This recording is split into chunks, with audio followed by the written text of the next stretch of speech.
بسم اللہ الرحمن الرحیم۔ اللہم صلی علی محمد وعلی آل محمد۔ رب اشرح لی صدری ویسر لی امری واحلل عقدۃ من لسانی یفقہوا قولی۔ السلام علیکم دوستو، میں ہوں ایک عام سا مسلمان فقیر معصوم وارثی۔ دوستو، روحانیت کی تعلیم کی ضرورت کیوں ہے اور روحانیت کی تعلیم کے لیے فقیر لوگ اور اللہ والے اتنی توجہ کیوں دیتے ہیں اور اتنا زور کیوں دیتے ہیں؟ دراصل روحانیت کی تعلیم کا معاملہ ہماری اپنی ذات کے اس مسئلے سے ہے جو ہماری تخلیق کے وقت اللہ تعالیٰ نے خیال کیا، یا جو اللہ تعالیٰ نے ہمارے تخلیق کے وقت یہ ارادہ کیا کہ اس کو بنانا ہے تو کیوں بنانا ہے اور اس کا کام کیا ہوگا۔ وہ جو وہاں عالم بالا میں اللہ تعالیٰ نے ہمارے تخلیق کے وقت ارادہ کیا تھا، اس ارادے کا جو سارا انحصار ہے وہ ہماری روحانیت ہے۔ اس چیز کا علم، اس چیز کی معلومات اور اس چیز کی طلب جب تک نہیں ہوگی، ہم اللہ تعالیٰ کے اس تخلیق والے مرحلے کو نہیں جان پائیں گے اور پھر اپنی تخلیق کو بھی نہیں جان پائیں گے۔ پھر اس روح زمین میں ہمارا رہنا کیا ہے، پھر ہمارا چلنا کیا ہے، ہمارا زندہ رہنا کیا ہے۔ لہذا اس دنیا میں رہتے ہوئے ہم سب پریشان حال ہیں، چاہے کوئی پیسے والا ہو چاہے کوئی غریب ہو، ہر بندہ پریشان ہے، ہر بندہ مضطرب ہے۔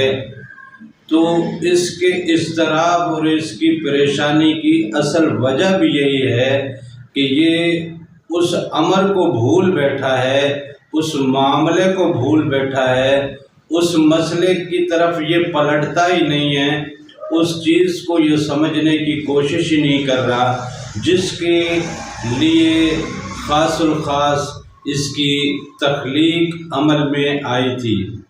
لہذا یہی وجہ ہے کہ ہر بندہ بے چین ہے، بے قرار ہے۔ اب اس دل کو قرار ملے گا تو پھر وہاں ملے گا جس عالم بالا میں اس کی تخلیق کا مرحلہ سر انجام دیا گیا، اس کی تخلیق کا معاملہ سر انجام دیا گیا۔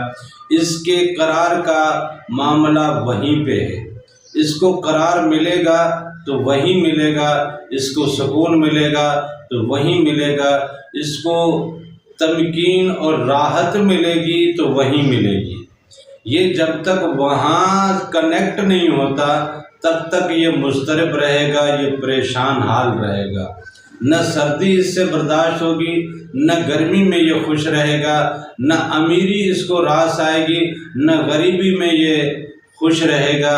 یہ ہر صورت ہر حال میں پریشان حال رہے گا، مضطرب رہے گا، بے قرار رہے گا۔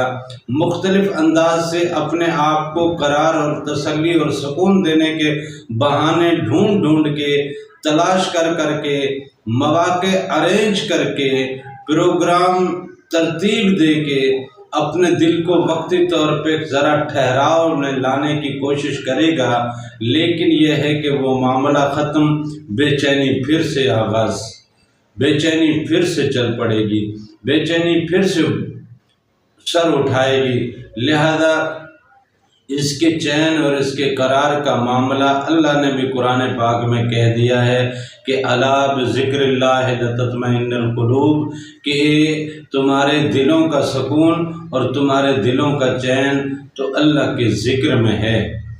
نمازیں پڑھ پڑھ کے بھی ہمیں اطمینان نہیں مل رہا نا، بے چین تو ہم ہیں نا، تلاوتیں کر کے بھی ہم بے چین تو ہیں نا، شریعت پہ عمل پیرا رہ کے بھی ہم مضطرب ہیں، بے کیف ہیں۔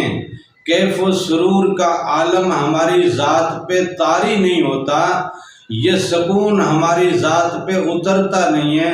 اس کی وجہ یہ ہے کہ ہمارا دل بے قرار ہے، ہمارا دل بے چین ہے، ہمارا دل بے کیف ہے، اور اس کے کیف، اس کے سرور، اس کی مستی، اس کے چین، اس کے اطمینان اور اس کے قرار کا صرف ایک ہی حل ہے کہ اللہ کے ذکر میں اس کو مشغول کر دیا جائے۔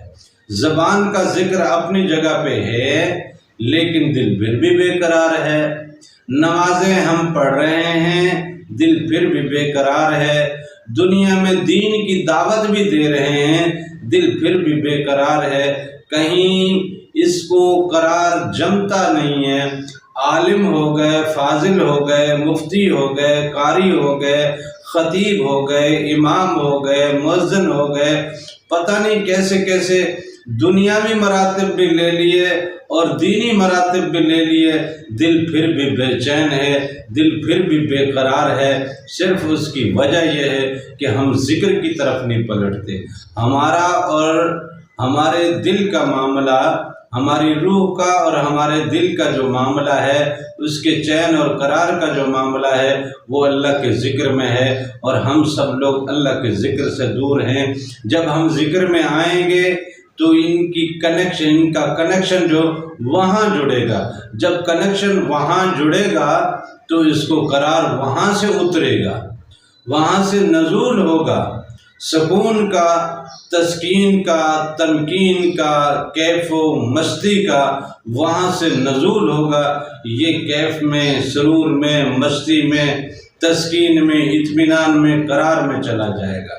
لہذا ذکر رب کا لازمی ہے، اس کے بغیر دل کو چین نہیں ہے، دل کو آرام نہیں ہے، دل کو قرار نہیں ہے۔